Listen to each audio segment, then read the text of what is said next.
If you enjoy the content we are producing every day, and especially our full tournament updates every Monday, please subscribe to our channel. It helps us grow and allows us to create better, more engaging content for you. Absolutely, really makes a difference. So right now, the usually, serene, quiet world of professional golf is experiencing, it's a violent tectonic shift, honestly. Mm-hmm.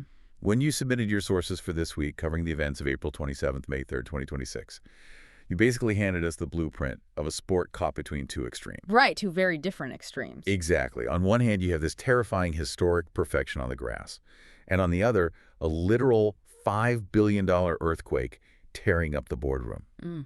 So our mission for this deep dive is to unpack this exact crossroads. We're looking at a week where the absolute limits of human precision collided head-on with the cold, hard realities of global finance. Yeah, and it is the defining juxtaposition of the modern game right now because, on one side of the ledger, you have athletes operating at just an unprecedented biomechanical and psychological peak. But then on the other side, the foundational economics of the sport are, well, they're cracking. Honestly, when we look back at the history of professional golf, this specific week in May 2026 will probably serve as the exact timestamp for when the sort of startup era of the sport ended and a very harsh new reality began. Wow. Yeah, let's start with that terrifying perfection on the grass, though, because what we saw at the top of the major American tours this week was, it was staggering. Oh, completely. Over on the PGA Tour, we had the Cadillac Championship at Trump National Doral. And Cameron Young just dismantled the field with a wire-to-wire victory. Yeah, he conquers the Blue Monster, which is a notoriously punishing track, right, to finish at 19 under par. And he didn't just win. He beat Scottie Scheffler by 6 full shots. Which is saying something. Right. And we need to contextualize the stakes here for you listening. This was a signature event, meaning he took home $3.6 million from a massive $20 million purse. Yeah, and to really understand the magnitude of that, we have to look at the mechanics of a signature event. These aren't standard tournaments. The PGA Tour designed these events with restricted fields, so you are only playing against the absolute elite. Right, there's no filler. Exactly, no lower-tier players to pad your lead against on Thursday and Friday. The physical and financial stakes are hyper-concentrated, so for Cameron Young to go 19 under in that concentrated environment. That field. Yeah, and to gap a generational talent like Scheffler by 6 strokes, it requires a level of ball striking that borders on the robotic. It's just incredible. It is. But, as dominant as Cameron Young was, Nelly Korda's performance on the LPGA Tour was just on another planet. Oh, absolutely. She captured the Riviera Maya Open at Mayakoba, winning by 4 shots and securing her 18th career title. Look. But here is the statistic that really jumped out of the sources for me. Let's hear it. Korda is now the first player since 2001 to record 6 consecutive finishes of second or better to start a season. Wow. And the way she achieved it is what we really need to examine here. She put together a 60-hole bogey-free streak. Wait, 60 holes without a drop shot? 60 holes, yes. Let's just think about the sheer variance of outdoor sports for a second. You have wind gusts, uneven lies, spike marks on the greens, weird bounces, and it's like running a marathon, right? A full 26 miles, and you never even trip on a pebble. That's a great way to put it. To navigate all of those chaotic, uncontrollable variables for 60 consecutive holes without a single unforced error is insane. How does a trailing player even begin to process that psychologically? You look at Arpichai Yubol, who finished second, and Yu Liu, who finished third. They played brilliant golf, like exceptional golf, but they still couldn't catch her. Right, because Korda's perfection essentially functions as this invisible ceiling, and it's weaponized against the rest of the field. When a leader goes 60 holes without a bogey, the trailing pack quickly realizes that playing great golf just isn't mathematically sufficient anymore. Because she's not coming back to them. Exactly. If the leader isn't dropping shots, you cannot rely on them fading back into the pack. You have to go catch them. So it forces the field to change their entire game plan on the fly. Yeah, it forces the trailing players entirely out of their strategic comfort zones. Yubol and Liu are suddenly looking at approach shots they would normally, play safely to the center of the green, and they feel compelled to fire directly at tucked pins. Right. They have to get aggressive. They try to cut the corners on dog legs. They try to force birdies. And in professional golf, when you start forcing the issue and taking on low percentage risk, You make mistakes. you inevitably make mistakes. Korda's flawless execution creates an immense psychological pressure cooker that forces her opponents into unforced errors. Basically, her consistency breeds their inconsistency. Man, the psychological weight of that is just immense. Yeah. But, let's transition from the mental pressure to the brutal physical pressure, Mm. because the stakes of the modern game are exacting a very, very real toll on these athletes. Yeah, they really are. We saw the physical manifestation of this pressure over on the DP World Tour at the Turkish Airlines Open. Right. So Sweden's Michael Lindberg claimed his maiden title there, finishing at 10 under. But this victory wasn't just about, lifting a trophy on Sunday. There was a lot more on the line. Exactly.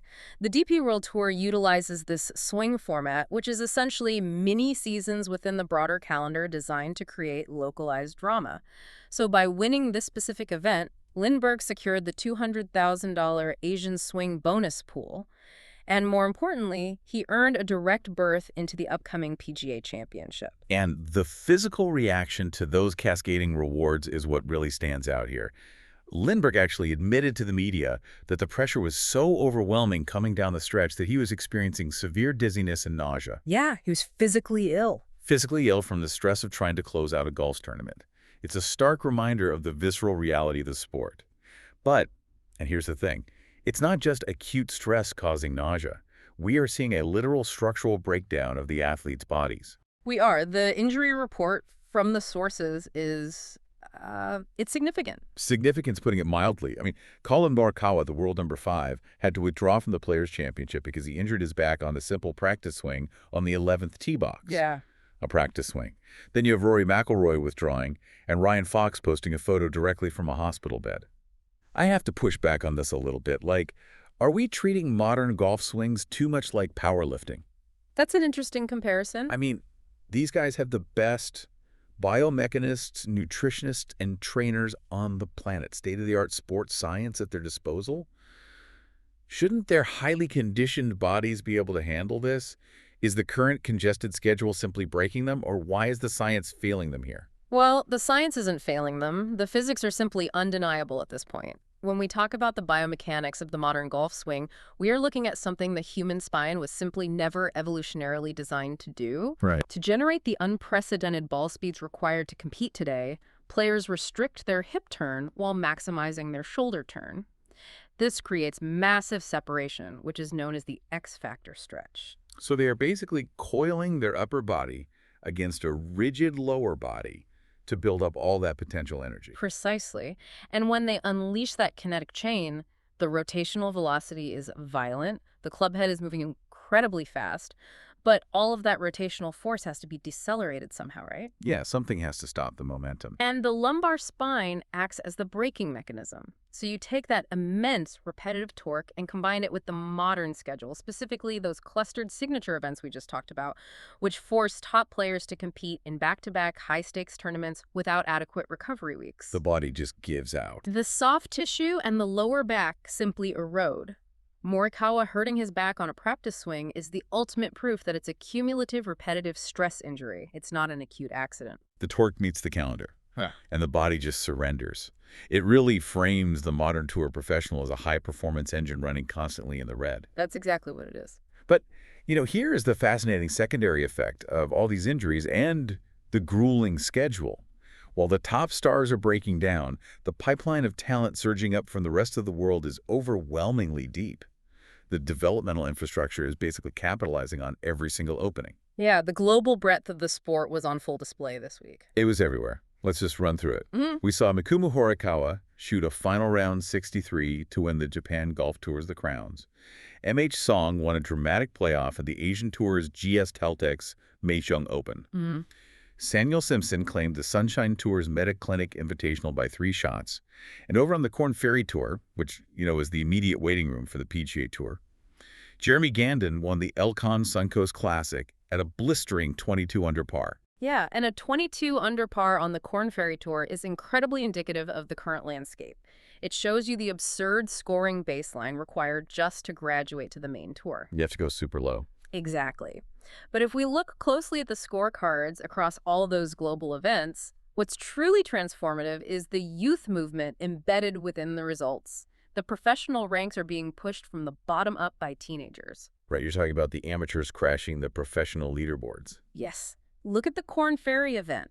Highly touted amateur Miles Russell didn't just show up for the experience, he made the cut and competed all the way through the weekend against seasoned professionals fighting for their livelihoods. Wow. And on the LPGA side, amateur Maria Jose Marin finished a stunning solo fifth at the Riviera Maya Open against the best female golfers in the world. A solo fifth as an amateur in an LPGA event is mind-bending. It really is. But how is this even happening? How are amateurs suddenly tour-ready before they can even legally rent a car? Well, it really comes down to systemic infrastructure. The developmental pathways have been entirely optimized now. The sources highlight the U.S. women's amateur fourball, for example, where the teenage duo of Jude Lee and Nikki O shot a record 12 under 132 to secure medalist honors. Yeah, I saw that. These players are heavily integrated into programs like the U.S. National Development Program. They aren't just hitting range balls out back. They are receiving tour-level analytics, biomechanical coaching, and sports psychology from the age of 12. Oh, wow. Age 12. Yeah. By the time they enter a professional event as an amateur, they have the data profile and the tournament repetitions of a 10-year veteran. So the talent pool isn't just deeper, it's accelerating at warp speed. Exactly. And that perfectly sets up the second half of our deep dive. We've mapped out the physical realities on the course, the flawless execution, the biomechanical breakdowns in the surging youth pipeline. But now, we have to pivot from the fairways to the boardroom. This is the big one. It is. Because the most explosive storyline of the week has nothing to do with golf clubs and everything to do with leverage, capital, and the entire future of the sport. Okay, let's unpack this. The financial ground has completely shifted beneath our feet. It really has. The Saudi Arabian Public Investment Fund, the PIF, officially announced they are pulling their funding from Livy Golf after the 2026 season. And on top of that, PIF Governor Yasir Al-Rumayyan has stepped down as chairman of the Livy Golf Board. Yeah, huge news. I just had to ask. No. Is this the .com bubble burst moment for professional golf? Are we watching the pets.com of the sports world suddenly lose its venture capital? That is a phenomenal analogy, and it aligns perfectly with the financial mechanics at play here. Let's just look at the raw numbers. The PIF has invested over $5 billion into Livy Golf since its launch in 2021. $5 billion. $5 billion. In the late 90s .com boom, venture capitalists subsidized massive operating losses just to acquire user eyeballs and market share with no immediate path to profitability. Livy Golf did the exact same thing. They subsidized massive guaranteed player contracts to artificially acquire market relevance and disrupt the PGA Tour's monopoly. They're paying hundreds of millions of dollars just for the disruptive leverage. Correct. But the official statement this week cited that the, quote, substantial long-term investment required is no longer consistent with their strategy, unquote, and they are shifting priorities due to current macro dynamics. Right. If we paraphrase the corporate jargon, the PIF essentially looked at their global balance sheet and realized that setting billions of dollars on fire to sustain a golf turf war doesn't fit their broader economic strategy anymore. The startup phase of bottomless cash burns is officially over. Wow. Just like Web 2.0 companies after the crash, Livy Golf must now prove it can generate actual revenue and survive as a standalone business. But let's be real here for a second. Is Levy's brand simply too fragmented or maybe too controversial to actually secure traditional corporate partnerships at the scale they need to survive? Yeah. I mean, how do you replace a $5 billion sovereign wealth fund? You can't. You can't replace it with a single check. And that's why LIV is being forced into an immediate, highly aggressive pivot toward what they call a multi-partner investment model. Okay. Instead of one sovereign entity propping up the league, they need a diversified portfolio of traditional sponsors. And we are already seeing the mechanics of this pivot. This week, they announced a new broadcast partnership with Sony Pictures Networks India. Wait, why India? Volume and untapped market potential. If you don't have the premium broadcast slots in the United States or Europe, you target a massive international demographic to build viewership metrics. Ah, and then you sell those metrics to advertisers. Exactly. LIV also announced a major partnership with a sports betting company called Novig. They are essentially attempting to transition from a sovereign wealth vanity project into a highly monetized, data-driven sports entertainment product. And while LIV is scrambling to diversify and find cash, the PGA Tour isn't exactly sitting still either. The boardroom race is happening on both sides.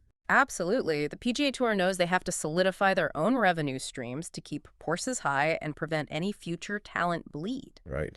The sources note the tour is aggressively expanding its corporate footprint, significantly increasing the presence of brands like decorators for the 2026 event lineup.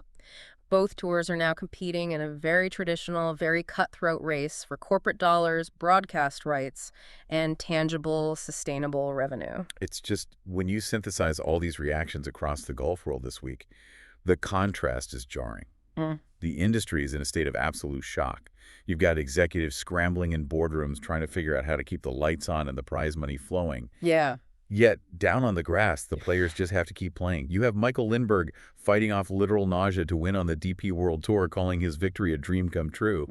You have the pure, unadulterated joy and singular focus of athletic competition happening on the course, while this dark, heavy cloud of financial uncertainty hovers directly over their heads. It really is the defining tension of the sport right now. For you listening, if we want to distill what this specific week in May 2026 represents, it is the collision of two undeniable truths. Okay. First, the athletic performances have reached an unprecedented tier of brilliance. You know, Cameron Young's mastery of the Blue Monster, Nelly Korda's invisible ceiling of perfection, the teenage amateurs crashing the leaderboards. Yeah. But the second truth is that sovereign wealth cannot and will not artificially prop up the business of the sport forever. The artificial economics of professional golf are crashing back down to reality, even as the athletes themselves reach new heights. And that collision injects an unbelievable amount of tension into the immediate future. Like, the off-course storylines are going to cast a massive shadow over the upcoming week's events. Oh, without a doubt. On the PGA Tour, we have the Truist Championship, which is another high-stakes signature event, and that's running alongside the One-Flight Myrtle Beach Classic. The LPGA Tour heads to the Mizuho Americas Open.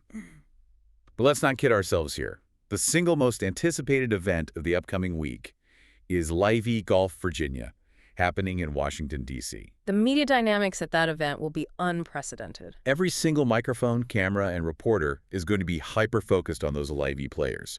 They're going to be facing the press for the first time since learning their foundational Saudi funding is ending. It's going to be intense. Every press conference, every offhand comment, every answer about their financial future is going to be incredibly loaded.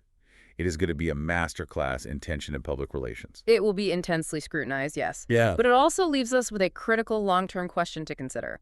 With the PIF withdrawing its bottomless financial backing, the era of infinite leverage in professional golf is over. Neither side can afford a war of attrition anymore. So, for you listening, think about this. Could the removal of that Saudi funding actually be the ultimate catalyst for peace? Oh, wow. Without the ability to simply outspend one another into oblivion, will the executives at Livy Golf and the PGA Tour finally be forced to stop the turf war, sit down at the negotiating table, and collaborate to create a unified, sustainable, global product? That is a deeply fascinating thought to chew on. Yeah. I mean, if the endless venture capital dries up, maybe the endless fighting has to dry up too. Exactly. We started this deep dive talking about the contrast between the pristine, manicured greens and the violent tectonic chaos happening underneath the business of the sport. Well, maybe this financial earthquake is exactly what the landscape needed to finally settle into something solid and sustainable. Thank you so much for joining us for this deep dive into the mechanics and the madness of the week. Keep exploring these massive shifts with us, and we will catch you next time as the world of sports keeps turning.